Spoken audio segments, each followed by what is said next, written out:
Welcome to the 83 Podcast. I'm Jacob. And I'm Darren. And this is episode 18.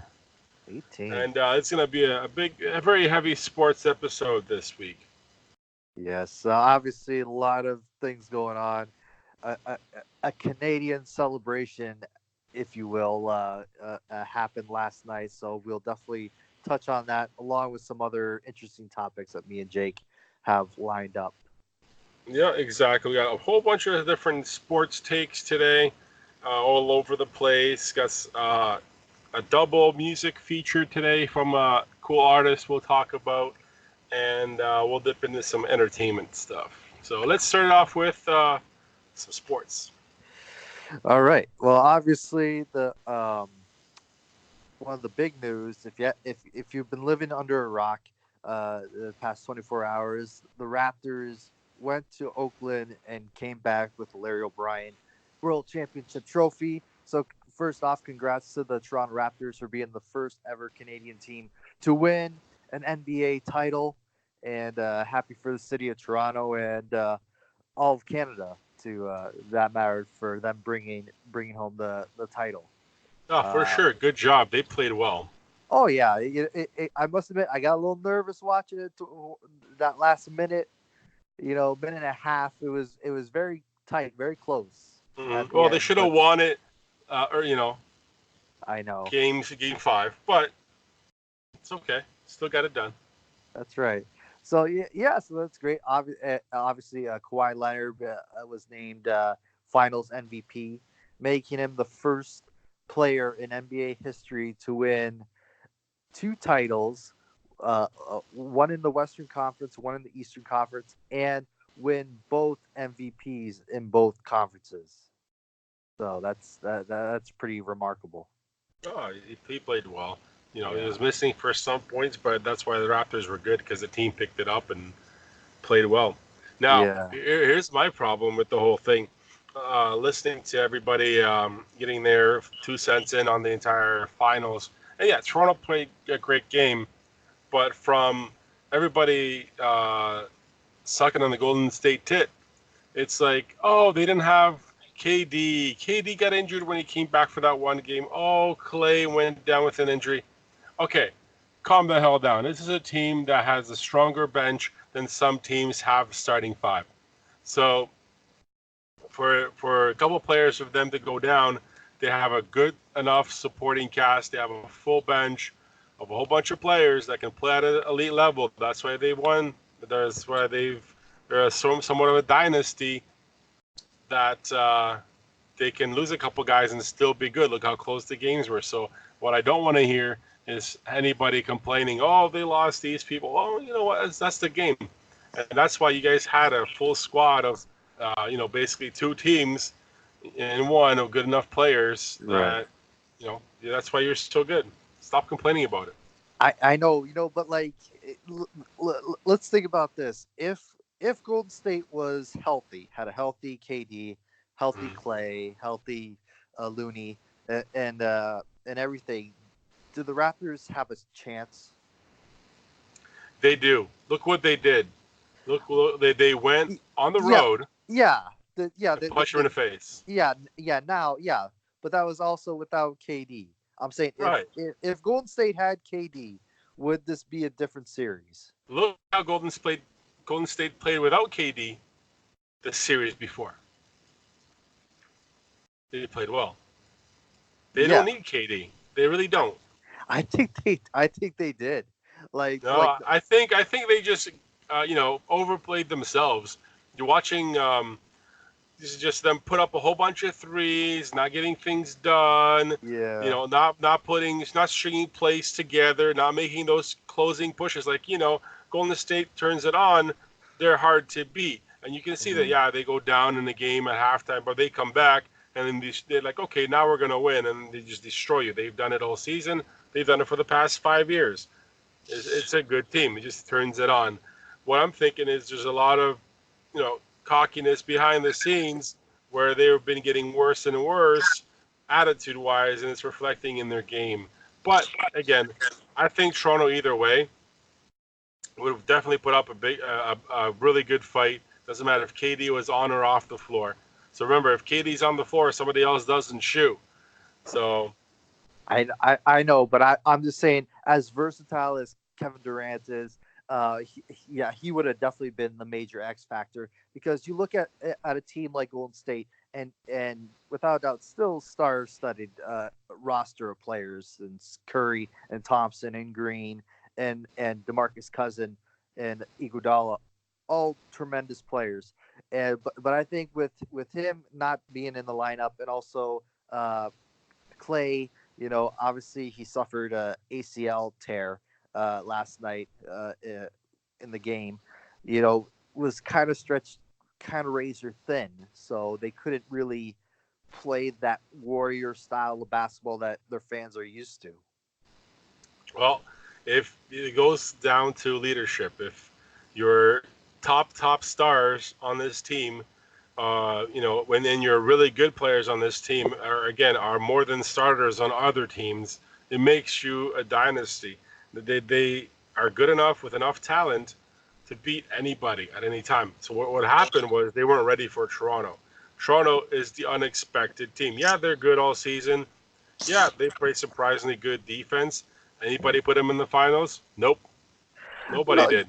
no, well, I'm sure there were some people that would put them in the finals, but you look at a team that, okay, the East, since LeBron is not in the East anymore, it's pretty much wide open for the Eastern Conference, and you're expecting, if you make it to the finals, you're probably going to play Golden State, and everyone think you're not going to beat Golden State, but them making it to the finals, that wasn't out of the realm of possibilities. Sure, but when we had them in the finals, we didn't expect them to win anything. No, But no, remember, no, no. even on the season, you had Toronto went to Golden State in December Yeah, and beat them at home.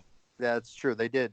So I think it was preparing them for this, but Yeah, but you cannot deny what Kawhi Leonard has done for that team, that exactly. franchise, that city. The game of basketball in Canada has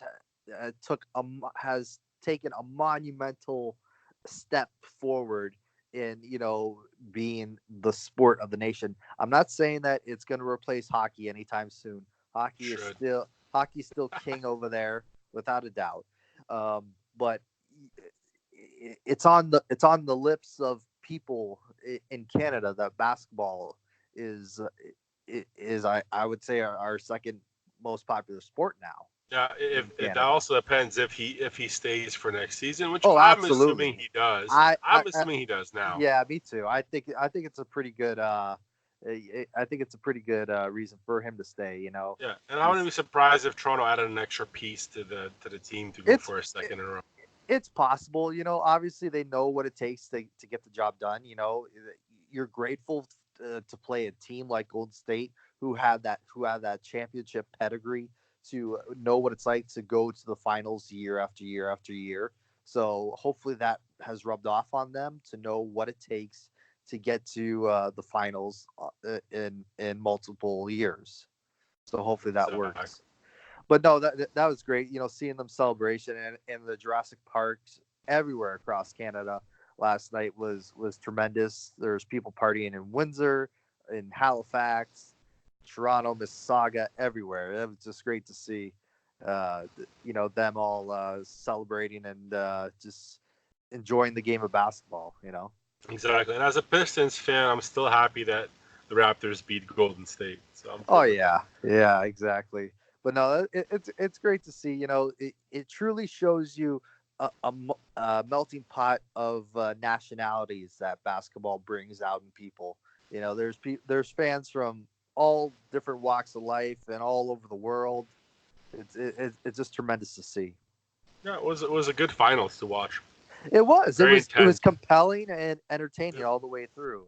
It was nice not to Absolutely. see LeBron here. It was great. I know. I'm sure that the finals did miss LeBron from a No, rating. I was okay. gonna say from a ratings wise, but Yeah, if you have a first ever Canadian team in the finals, yeah, that's gonna draw some heavy ratings because you have a basically a whole country watching. Exactly. No, Absolutely. it was good. It was good. No, Hopefully, do it again next year. exactly. So from one championship being decided to another one that was decided on Wednesday, the St. Louis Blues have won their first ever Stanley Cup, knocking off the Boston Bruins in Game 7 in Boston, 4-1. They win the series, their first ever Stanley Cup. I know Jake's a big hockey fan. He's a big St. Louis Blues Oh hockey yeah, fan. these So guys are awesome. you What? got to imagine that that's great. The reason that I was cheering for the Blues is that not only that they had the most Canadians on their team, which they had 19 Canadians on that team, so that helps a little bit, but also three former Maple Leafs were on the St. Louis Blues. So good for them that our fellow Maple Leafs couldn't get it done in Toronto, end up getting their cup somewhere else at in St. Louis. So good. That's good news for the fans over there in St. Louis. I know St. Louis doesn't have much to cheer about ever since they lost their football team, but good for them. At least they got something to celebrate. Well, you know who has a lot to celebrate? There was a story that there was a fan, a St. Louis fan, who placed a bet on them in Vegas when they were last in the Mm-hmm. NHL, and Yes. he put like a $400 bet on them, and if they won the Stanley Cup, Yeah. the guy's winning 100 grand. And guess Wow. what? Well, yeah. That He won guy's a hundred. that guy's 100 grand richer. Yeah. But my question is, why would you bet on? Yeah, it's your probably favorite team, and they're the last in Yeah, the league. and Four the hundred odds. dollar, like 400, just throw away $400 if they don't do anything, if they don't get any better on your last place team in the league. $400 on them winning the Stanley Cup. You never know because what are the odds, But like Odds were really good, not the not really odds good, the odds were in his favor, so I guess. he says like, oh, what's $400? So obviously, this was a, a NHL playoffs that was like no other, with number one seeds getting swept and wild card teams making it to the conference finals. It was just a bizarre Right. uh, uh, NHL playoffs this year. So, Yeah, but when my team's last in the middle of the season, I don't know if I'm betting on it to get hey, better. Jake, if you're a true fan, you would put some money down on your team I winning it guess. all. I guess. Well, he's 100. He's got $100,000 now. Not even to worry You know about it. what? You know what? This is I'm feeling a little ballsy. I'm going to Vegas in August, and I might Mhm. put down money on Lions winning the Super Bowl this year. Just to, How about you just give me the money and I'll tell you they won't. but think about it. If I put like $20 on them to win, Yeah.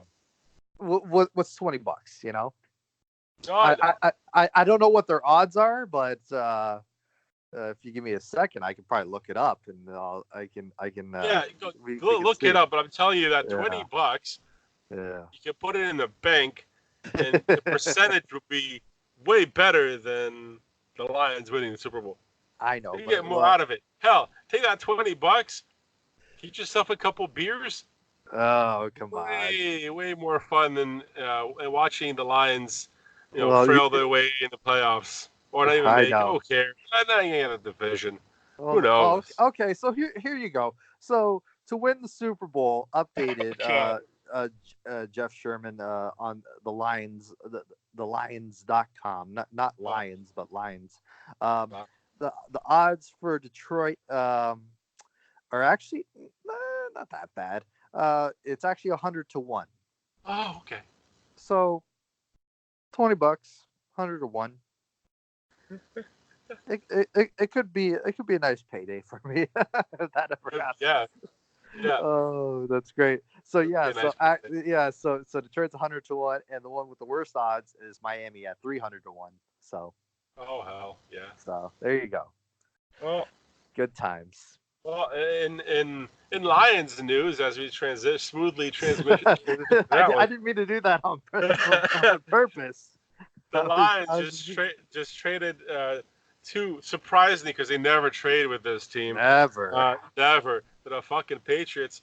Tight end Michael Roberts for Yes. a 7th round pick. Yeah. Wow. Well, Jake, look at this. How many fucking tight ends do we have on No, this I team? know. That's cool. No, I'll take You a know? 7th rounder. I'm not complaining. Picks are picks. Love Yeah. getting picks. they might actually get a quality pick since they failed to pick anybody quality-wise in the first and second rounds. Hell, give them all seventh-round picks. Exactly. But, There was but yeah, no, whatever. I found that not surprising at all. Yeah, they have a whole bunch of tight ends. They're gonna run that many tight end spreads, but yeah, no, I'll take a pick. Why not? Uh, you know, seventh rounder, still a seventh rounder, extra pick next year. New England. I don't know why we keep trading with them, but whatever. They'll make this guy probably the next Gronk. Who knows? he's got the size to be. I know. He's He's not got bad. he's got the size. He's got the big hands. So Yeah, he's pretty good. so obviously he's gonna be known to he has to live up the Patriot way to get it done. So obviously, yeah. But they also drafted a tight end Yes, earlier in the draft, the Patriots. yes, he So did. I don't know how much playing time he's gonna get over there, but I wish him luck. All the best. Uh, so Jake, do we want to do music or do we want to go to the Let's do top five? let's do top five. I'm All right, excited. let's do a top five. All right, so top five. I heard this because last night the Raptors were playing in Oakland. Oakland was it's their last game at the Oracle Arena in Oakland before they move to San Francisco next year to a brand new arena. And tickets for last night's game was going for courtside is well over $200,000 a ticket. That's crazy. Why? Why? Why So would you pay that? I know. So it made me thinking, like, what has been the most? So my top five is top five most expensive sporting tickets of all time. Ooh, let's do it. Yeah. So let's see. I want to get your thoughts. Like, would it be worth that much money to go see these events? Absolutely not. Okay. Well, let me. I'll Let's do list it. them off, and then you. WrestleMania 20. Go. I don't know if that counts on this list, but we'll see. Okay. So coming in at number five was Andy Murray versus Novak Djokovic at Wimbledon in Wimbledon, 2013, yeah. and the highest ticket there was $65,000 Jesus, for a tennis match? for a tennis match. Yeah. Holy shit. It was the finals of Wimbledon Yeah. back then. So Well, if you're a tennis fan and you want to see two of the greats, I guess. yeah. So that's Sure. so that's number five. Number four, uh, we step into the boxing ring this time. Boxing Uh-huh. still draws in a big crowd.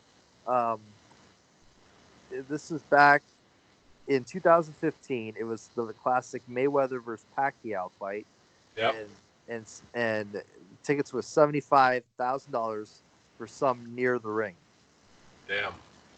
Yeah. Well, being someone who watched it at a wedding on a downstairs at a bar, it was still a good view. It was very rowdy, so yeah, Yeah. it's kind of expensive, but Yeah. again, you got two giant names in the ring. Oh, That sure. yeah, like 10 years too late, but still, Sure. yeah, it was a spectacle for sure. Absolutely. Coming in at number three, still in the boxing ring. Uh, this one was drummed up as all with a lot of hype, and obviously it didn't deliver on my part from what I noticed. But coming in at number three back in 2017, it was the Mayweather versus Conor McGregor fight. Oh, Some gee. as high as $110,000 for some tickets near the Okay. ring. What again? One of those things I did watch Yeah, again. yeah. Oh man. Oh, awful. No, I would never pay for that. Again, that's more of a spectacle because of what it was, of who Yeah, it was. That yeah. was just all show. You know that was going to be anything spectacular. So, oh man, yeah, I would never pay to see that. Ever. Exactly. Coming in at number two, speaking of basketball, we had the Raptors winning, but back in 2010, it was the finals between the Lakers and the Celtics, classic rivalry matchup, and some tickets were going as much as $130,000 for courtside. Holy crap. Yeah, Nah, don't like the Lakers.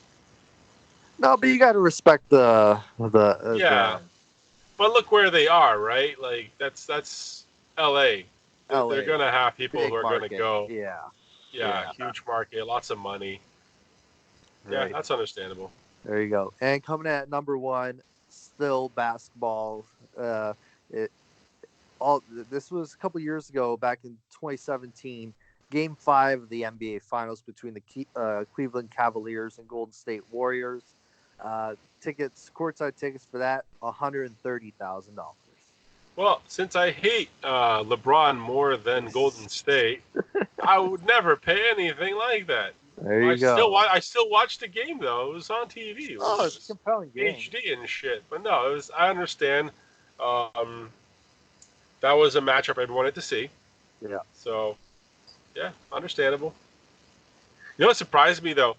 No NFL, no Super Bowl in there.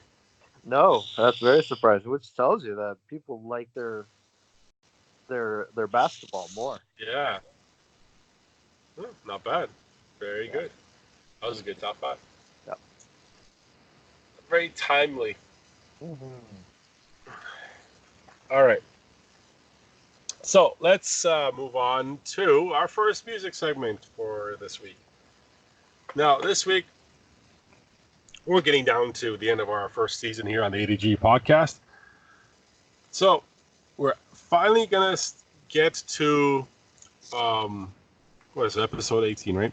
Yep. So this is going to be one of our third or fourth, yes, maybe third local artists that we're going to get to. When local, I mean is Canadian. You're welcome. we're staying in country this week, actually, in the province. So we have an artist that gives us a whole bunch of stuff we can share. And her name is MIKALYN. MIKALYN comes to us from Guelph, Ontario. She's a singer-songwriter. And she's released a self-titled EP and a full album. And we're going to play some of that stuff today. And it's a mix because she does a lot of collaborations with a lot of different artists. She has a great voice. She does Christmas music too, which is pretty cool, which maybe we'll save for later on this year. But it's got a cool sound. And I sent you some of this stuff earlier before the show. And I don't know if we got a chance to listen to it, but her voice is, oh man, very, very modern. Very something you would hear on, on the radio now. And she's won a whole bunch of awards, which you can see on her website, which is MIKALYNmusic.com. Like a huge list of awards for songwriting competitions and talent competitions. And she's got a YouTube channel. She does covers and stuff, but she just released a whole bunch of singles, and we're gonna play one of them for you today. The first one we're gonna play right now is one of her bigger songs that she put up a music video for. It's called 7 Billion. And I'm gonna play for you guys MIKALYN 7 Billion right now.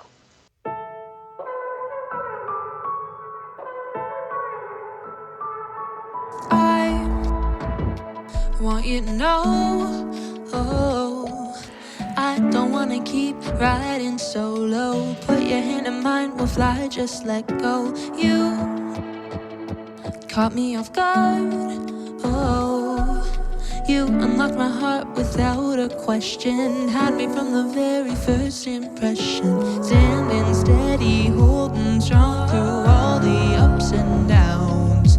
I was fine, but since you're mine, it turned my world around.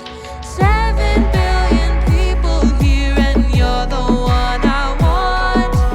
In a world of doubles, you can be my other. 7 billion people here, and you're the one I want.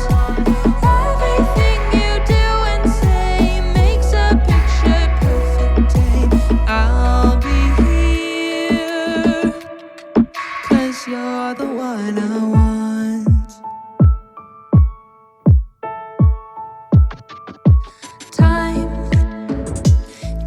tell, oh, where we're gonna go and what we'll do there. Wherever this may lead, I'm in, I don't care. They don't really know, oh, in a crowded room, it's you I see first. When I see a smile, it lights up my world. Standing steady, holding strong through all the ups and downs. I was fine, but since you're mine, it turned my world around. 7 billion people here, and you're the one I want. In a world of doubles, you can be my other. 7 billion people here, and you're the one I want. Everything you do and say makes a picture perfect day. I'll be here, 'cause you're the one I want. Tell me what I've done to deserve your love. I don't want nobody else.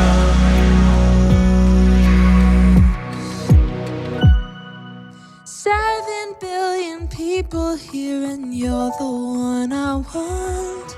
In a world of doubles, you can be my other.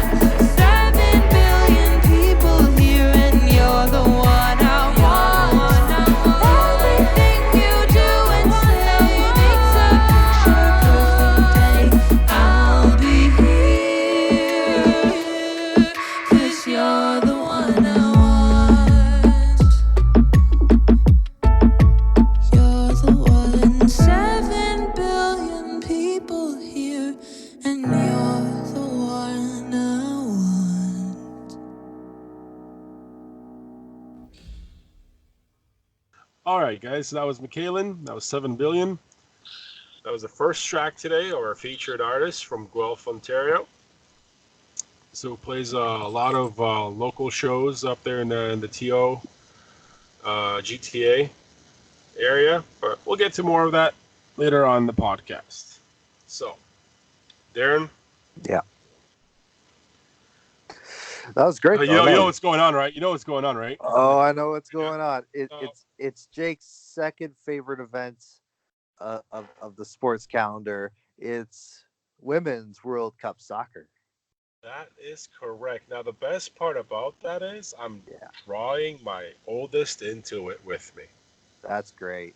Yeah, she was homesick yesterday, and I'm waiting to go to work, watching TV, threw the game on, and I'm like, oh, look at this! It's Australia Brazil. Boom! We watched the whole game together. That was a great game too. Yeah. It was a good game. Yeah. No, absolutely. No, it was a great game. Australia was down 2-0, I believe. They came back and they won 3-2. So that's great. A whole bunch of rules in that thing. I was like, oh man, like, well, we're learning something at least. But did you watch all the goals? Did you see what happened? No, actually, no, I didn't, because I was actually on my way out when I believe it was in the second half. So, but yeah. I did see that they won 3-2. So that's great. It was Australia. It was crazy. It was a lot of learning on the soccer rule side for me. There was an own goal. There was It's just a whole. It was just a mess. It was crazy. But that's the whole point. The Women's World Cup. It's great to watch. Yeah, there's some weaker teams. There's some stronger teams. It's definitely not as balanced as the men's side. Right. But again, the men's side has been going on for a lot longer, and this one's just growing. So it's great to see. I'm enjoying it. Kid enjoyed it, watching it, because she's a total soccer fan and she's all into it. Yeah. But no, you and I talk. Yeah, go ahead. No, I was gonna say it's great, especially for the young women and young girls watching this, and see that if they apply themselves and if they're talented and they work hard enough, they can one day, represent their country on a global stage like that. Exactly. And there are players that are there that are 18, 19 years old to much older, who are in their mid 30s and are still playing. Exactly. It's great to see. Yeah. But you and I talked about this. a little bit off the air, and we're going to get into it right now because, yeah, you can see the influences. You can see there's a lot of learning going on. You can learning the game, learning the rules. Also, a lot of, professionalism that you could be learning from this because something happened that was questionable in the American game. Or I should say lack of professionalism. Depends what you're looking at. And I have an opinion on what happened, and let's talk about first what happened. So for those that didn't watch, the United States played Thailand, was it? Yeah. And they destroyed them. Basically, it's like playing a house league team. What was it, 13-0? 13-0. Yeah. Yeah. So, okay. So they beat them. They're really bad. Okay, Thailand's not very good. We know that. U.S. is a champ. We know that too. They're a really well developed team. They're great. But yeah, they destroyed them. What's your opinion on that, Dan? What do you think? Should the team run up the score that much at this stage? If it was a friendly, would it be different? Right. But this is a World Cup, group game. Okay. All right. So let's look at it this way. It's the first game of your round robin play. Obviously, when it comes to tiebreakers, they look to goal differentials, and you want to have scored more goals than the other teams that you're tied with or in your group. I understand that part. But once you get to 8-9-0, just put your head down and go back to the center line and resume play. There's no need to count the goals on your fingers, how many you have. Listen, if you scored your first World Cup goal, celebrate. By all means, celebrate. That's a moment you've been working for your entire life, your entire soccer career. Go for it. That's fine. But if you scored 5 goals and you got to count them on your fingers like you did, you forgot how many you scored. Like why are you showing up the other team like that? I understand that, if you're an American listening to this and it says like, well, if you didn't like being scored on, you should learn to stop the ball. I understand that, but have some, respect for the other team. Yeah, you beat them 13-0, but when you're up 9-0, there's no need to run around and slide and do like a chicken wing with your leg, and line dance, with your teammates. There's no need for that. That is excessive. You still have 2 more games of round robin to play. Obviously, your team is deep enough. Your team is going to make a large run in this tournament. Just don't pray, because just like in other sports, there are gods. There are hockey gods, there are basketball gods, and there are soccer gods. And Jake, you know this. There are soccer gods that if you run up the score, you better hope that you have enough goals left in the reserve to get you through the rest of the tournament, and you didn't blow your wad in this first game. I'm not saying that they're gonna not gonna go they're gonna go goalless for the rest of the tournament. That's just not gonna happen. They're just too talented and too deep to do that. But just show some respect, America, and kudos to the Canadian commentators for calling them out, and because in the end, the Canadians knows what it's like, to be on the losing end of a drubbing like that, and to be on the other side when you are in control of the game like that. Show some respect, show some class, and just don't be a bunch of dummies. But Americans, they like to flaunt, they like to flex, they like to show off their bravado and all that stuff. But kudos to the Canadians, the Canadian commentary on TSN for calling them out. I think it's about time that someone put the Americans in check. I know that they're the champs. I know that they're defending champs, but other teams see this, and especially at a World Cup, you're on a global stage, so the entire country, which, let's be honest, majority of the world doesn't like the U.S. For one reason or another, but for this just really drives home the point that Americans are cocky, that they're arrogant, and it just shows them in a really bad light. So there you go. There's Darren bitch slapping the American soccer team back across the border. I'm just saying, and Jake, you're a coach, and I know. And would you ever tell your kids, your players to do that. Okay, so here's my thing. And I thought about it because, well, I've been in this situation on both sides, on the field, off the field, everywhere. Now, here's my take on it. So some of these players, the first time on the big stage, but it's not the first time for this team. And where I agree with Darren at here is where I hate what they did with the celebrations. Yeah, you're winning, you're scoring goals at will. You can only have 3 subs, by the way, in World Cup soccer, so you can't actually put your weaker players on to get some experience. You can only put 3 on. At halftime, they should have been all 3 brand new players. Just put them on there, your striker positions, and go learn. Don't put your best players out there. Put your ones that you need to learn in the next level. At that point, it was like 7-0 or something. So that's at halftime. You should be adjusting. Like, okay, 3 fresh players on the very top. Go get the experience. We're going to need you, utilize you later on in the tournament. That's what a good coach does. Prepares their other players. At that point, it doesn't matter. So, but anyway, okay. What do I feel about when they ran up the score? Okay, this is going to get a little crazy here. I'm okay with the team running up the score. And let me tell you why first. Because some of these players need to work on things. At this stage, they've worked this hard for so long to get here, even though this team's amazing, and it's been amazing for a very long time. A lot of them have worked very, very hard to get to this stage. At this stage, to tell them, okay, go easy now. Don't do your best because we feel bad. No, this is the World Cup. This is not a friendly. You do your best. And that's why I said the substitutions come into play. You do your best all the time, and it's okay to run up the score. What is not okay is where I agree with Darren. You do not celebrate at a certain point. Okay, 6 goals, cool. Yeah, celebrate. Yeah, 6 goals. We're kicking your ass. Cool, awesome. At 10, 13, you scored a goal. Walk your ass back to the halfway. Giggling, smiling, giving your team high fives, smacking everybody's ass around. Yeah. Cool. No jumping jacks. No fucking roller derby around the opposing net. No dancing in the stands. No, that's dumb. That's what we're doing it. That's not professional. We'll be professional is go chill with your team.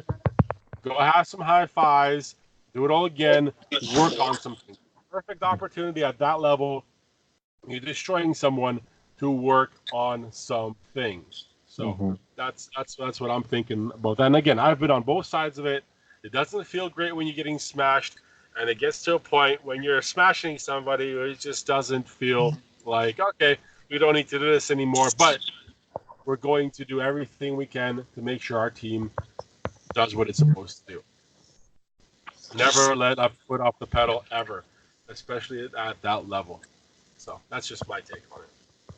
See, and I understand that, but like, just put yourself in the Thailand's position for a second. Oh, many times, Darren, many times. Okay.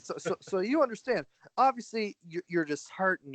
That you're like, obviously, you got your ass kicked in the first game, and there's been plenty of teams that played in the World Cup that haven't scored a goal in their 3 round robin games. So it's possible that they'll exit without scoring a goal, which is possible. Yeah, very. But obviously this is a learning experience for them. But just to let you know, Thailand, that not all teams are like the Americans. Right. But again, Darren, This comes down to the coaching strategy. Like I say, if I was a coach for Thailand, my team was getting smashed 9-0 with 30 minutes to go. I'm like, okay, let's try something different. It's a learning experience. We're not going to win. This is embarrassing. They're not going to stop. Now I'm going to work on different formations. Now instead of playing 4-4-2, I'm going to play 4-5-1 or 5-4-1, like a formation where I'm defensive heavy and absorb some of it, learn how to contain players, work on one-on-one responsibilities. At that point, now you're going to learn. You don't give a shit about the game. It's at the world stage now. Learn from the competition that's beating your ass. Contain them, learn from them, and that'll make you better later on. Now, that's from the one side. Again, from the American side, like I said earlier, at halftime, they should have adjusted and said, okay, we're going to play, instead of two strikers, we're going to play one striker. It'll put somebody brand new on there that's never done it on this level. Mm-hmm. We're going to play a certain strategy. We're going to, play your job, score as many goals as you want, but you're playing with at this type of positioning right now with these brand new players and have them learn. Like this should have been a learning experience, not an experience for older players who have done it to keep scoring goals that won't really matter if you score. What's the difference scoring 7 or 13? No difference. Right. Except personal goals, but that doesn't do anything for the team. But for the younger players, that's where you should be smart for both teams and utilize that opportunity to teach them, even at that high level. I know some people say, oh, it's too late by then. They're world-class champions, world-class stage. Both teams are world-class. Okay, cool, but it's not going anywhere. The result's not going to help anybody. That's the opportunity at that level to give even more experience to those who are on your bench. Right. No, I totally agree. I look at a game like Canada versus who was the first team that they played? I don't know. I don't watch that one. Nigeria. It's Nigeria. I think it was an African team. Yeah, it was Nigeria. And it was a close game. They won 1-0, and they scored, I believe, right before the first half. And so I think a game like that, it keeps the team interested and keeps them focused harder than if it's like a 13-0 blowout where you're just casually running out the clock, and doing whatever you want, to another team. It keeps the team invested mentally, physically, emotionally, and know that they have to play a full 90 minutes. Well, at that level, if they're not invested at any point in their game, they shouldn't be at that level. If at any point in the World Cup, one of your players isn't like, whatever, we're good now. No, they shouldn't be on the team. This is the World Cup. This isn't a friendly. Right. This isn't the club game. So, yeah. Well, that's the Women's World Cup. It's exciting. It's exciting. I'm looking forward to it.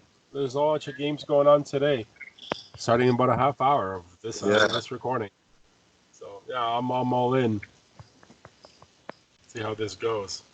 Should be interesting. I believe Canada plays tomorrow, so that'll be good to see. But it's gonna be interesting the next time the U.S. plays. I think they play on Sunday. To see what kind of. Everybody will be watching now. We'll be watching. We'll see how much if they will pull in the reins a little bit if they get out to a huge lead. We'll see. No, we'll find out. Okay, so let's do our second musical segment. So again, here we are with MIKALYN, our music artist from Guelph, Ontario, singer-songwriter. We're going to play another one of her tracks. It's called Gone. There's a music video for this one. It's a pretty cool song. We're going to share it all over our social media. And we're going to share all her information so you guys can go and support the A to G podcast, can share a bunch of local music love out there. So here is MIKALYN, Gone, on the A to G podcast.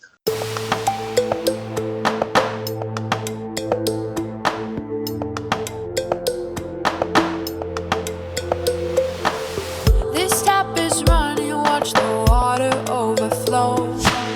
Got too much love in this container, just won't hold. Got all these voices whispering what to do. The sound I'm missing is the one I get from you. If there's a cure, give me the pill. This part of me I wanna kill. I can't take it anymore. It only hurts 'cause you're gone, gone, gone. Gone, gone, gone. It only hurts 'cause you're gone, gone, gone. It only hurts, it only hurts. Hurts 'cause you're gone. The clock is ticking, wish the needle hits a stop. The time is running, but this heart can barely walk. Got brave intentions, just need to Good, you took the switch along. If there's a cure, give me the pill.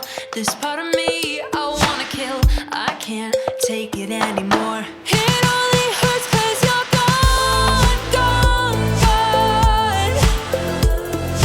Gone, gone, gone. It only hurts 'cause you're gone, gone, gone. It only hurts. It only hurts. Hurts 'cause you're gone. I need a painkiller. Give me a blame killer.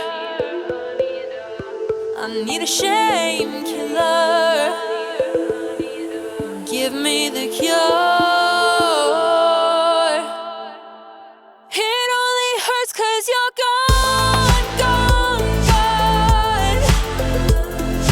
Gone, gone, gone. It only hurts 'cause you're gone, gone, gone. It only hurts. It only hurts. Hurts 'cause you're gone. Okay, so that was MIKALYN with the song Gone. Go check her out. All right, Darren. Let's smoothly transition to Garbage Person of the Week. A little early today. Very nice. All right, so it's going to be pretty random. Garbage Person of the Week this week is someone named Claire Robson of the Simon Fraser University in Vancouver. What? Random? Who? Yeah, Who? exactly. Very, very random. Why? Why random? Because this is one of the people of that came out with a study. Is dodgeball bad and should it be banned from schools? What? You're going after dodgeball. Yeah. It's weird. Like, really? Dodgeball. That's what you're saying creates bullies in your study. It's a form of bullying. And it should not have a place in our educational system. Because it targets students. You know what they say, if you can dodge a bully, you can dodge a ball. That's perfect. We need to send that to them. There you go. Oh my God. Really? out of all the issues we have in this world, these people, including Claire Robson here of the Simon Fraser University in Vancouver, have so much time on their hands, but so they handpicked dodgeball as an issue in our educational system that starts a culture of bullying. Fuck you.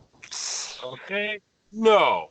Bullying is bullying. Yeah. Dodgeball is dodgeball. Yeah. It's like it's a sport. I guess you could call it a sport, but like it's a sport. But like I remember, like I don't know if you ever seen the show, The Goldbergs. Yes. Show on ABC. There was one episode about the youngest one, Adam, hated dodgeball, and he was trying to get out of dodgeball, trying to get his mother to, obviously, if back then it was as brutal as not brutal, but it was a sport back then. The kids would play it in schools, in gyms, for as part of their program. So even back then, and I remember playing it in grade school and high school. Oh yeah, me too. Obviously we weren't there to intentionally hurt anyone. I didn't even think I didn't even think we used rubber balls. We used like Nerf balls. Oh, we used rubber balls, and I remember smashing people in the face. Oh yeah, but like obviously you try to get a headshot, but like come on, but most kids aren't that accurate anyes. My arm was back then. Okay, all right. Well, there you go. Jake was a sniper. So it just goes to show that the wussifying of kids these days. Yes, it is. Now the problem with this is you're looking and they're saying you pick on the weaker kids. No. Okay, listen, dummies. This is why you're garbage person of the week.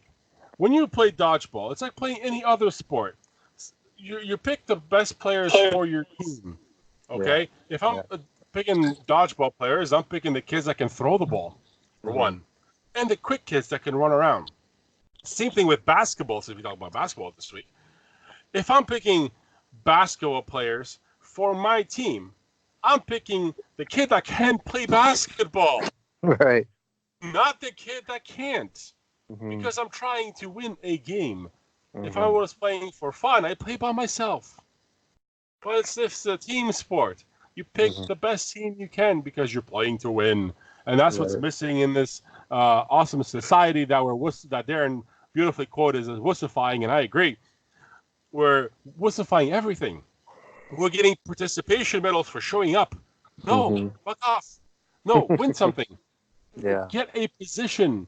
You're trying to be the best you can be, and you're not going to be the best you can be by just showing up. Showing up is the beginning. Do something with it. Dodge a ball. Go play it. Get hit in the face. Work on your hand-eye coordination. Work on your foot movements. Look, this game works on a lot of things. You have to know where you are. And on the field. Look who's got the ball. Look where the ball is. You have to be quick on your feet. There's a lot of things this game does. Yeah, you get hit in the face with a ball a bunch of times. Well, better than not. Because if you don't know what it feels like being hit in the face with anything, then you're missing out. Exactly. If you haven't got punched in the face before, you haven't got a ball in the face before, you haven't fallen down in the ground face first, you haven't lived. Yeah. You need to experience it. You need to know your limits. Exactly. Pussies. That's why you're garbage people of the week. There you go. Claire Robson, fuck off.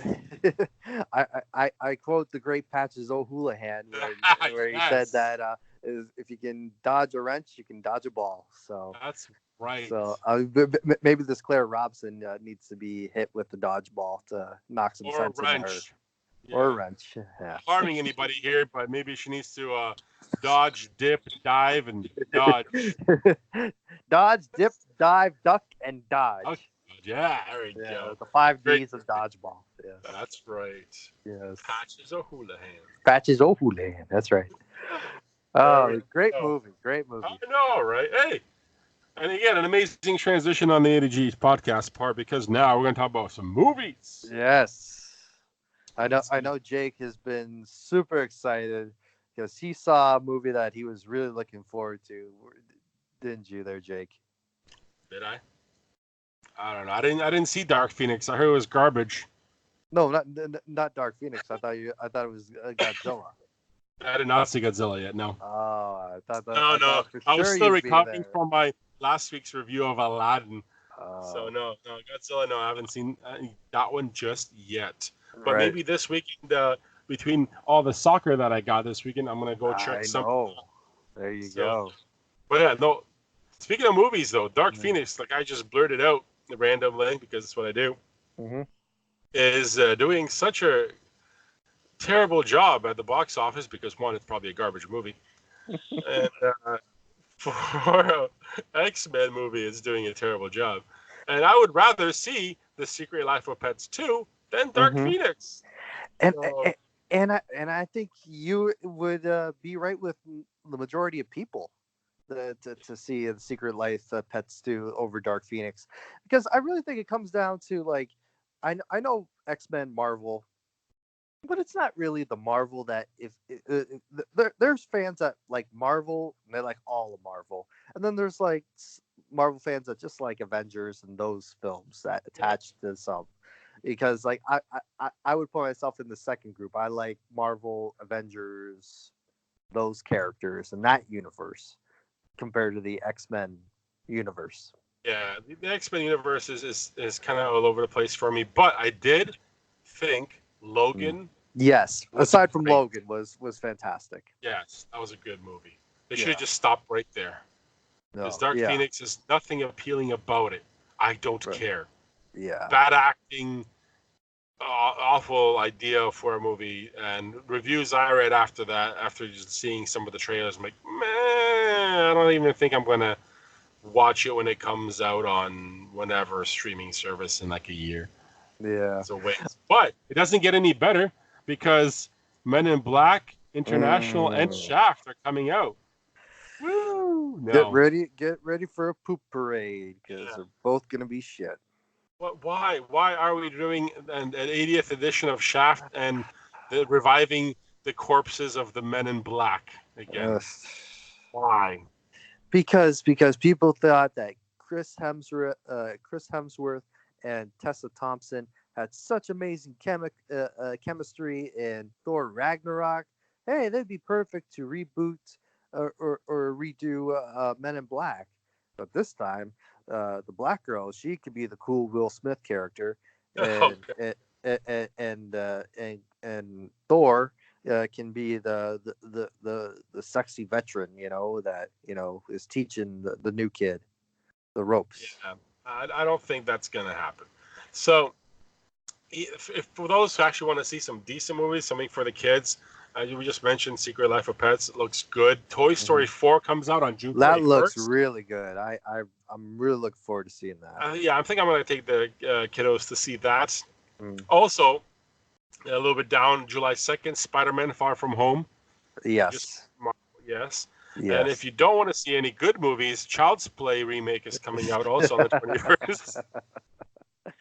Who doesn't love Chucky? Yeah, the original one was great. Of course, the original one was great. That still gave me nightmares when I first saw it. Yeah, it was really well done. Yeah, because it made me like look at my dolls in a different way ever since I saw that movie. Right. But yeah, obviously, and also The Lion King coming out this summer. I think it's gonna be. I'm hoping it's gonna be good, but the jury's still out on that one. I know that they got a lot of. I know they got a lot of star power. Yeah, I don't think it's as phone's ringing. Yeah, I know. Fuck. I should unplug it. Oh yeah, it's good now. So yeah, I don't think it has enough star power in it to push it over the edge just yet. But yeah, that's coming out. There's a lot of good things coming out this summer. There was a trailer released yesterday for the long-awaited sequel to the Stephen King novel The Shining. Comes out next year, called Doctor Sleep. Cool. Which is, I saw it. It was pretty interesting trailer.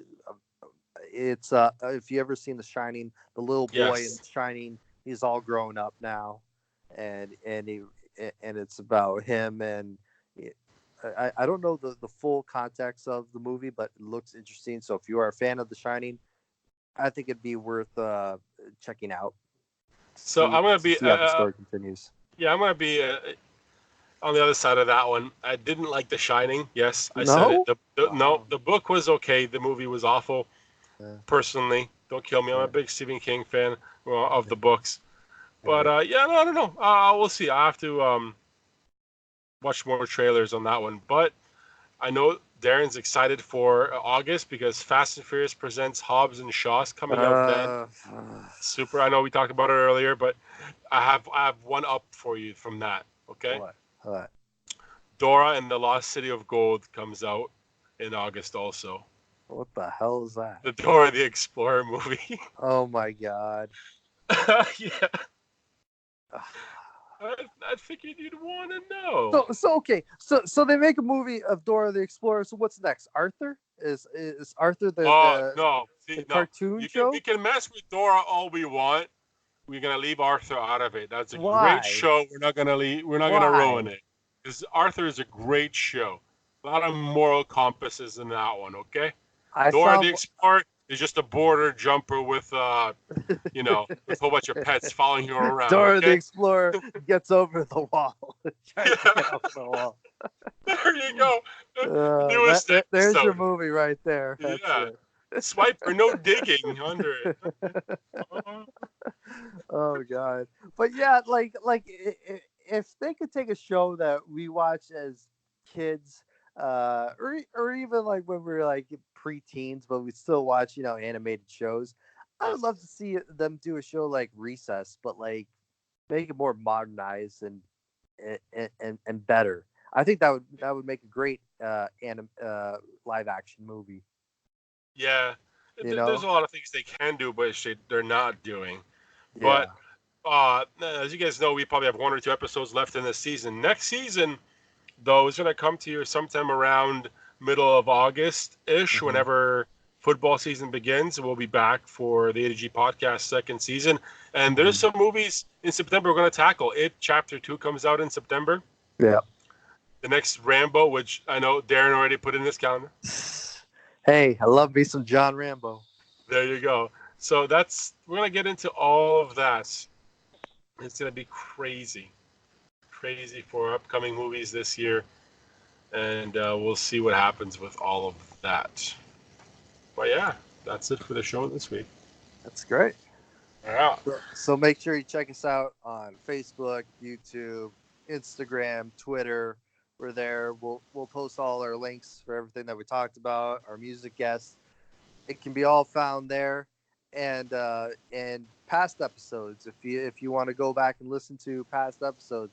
Last week we did a great interview with Rosella Rago from Cooking with Nonna. She was fantastic. Yeah, awesome show. Great interview. Lot of funny moments from that. Definitely check that out. Yep, definitely go check out all of our past shows. Yeah, some awesome interviews. Our Giant WrestleMania, Chris Van Vliet show. All of our musical guests. It's just craziness. Go check it out. Go get some plays. Go share them. Let us know what you think. And we'll keep going. So for the A to G podcast, I'm Jacob. And I'm Darren. And we are A to G.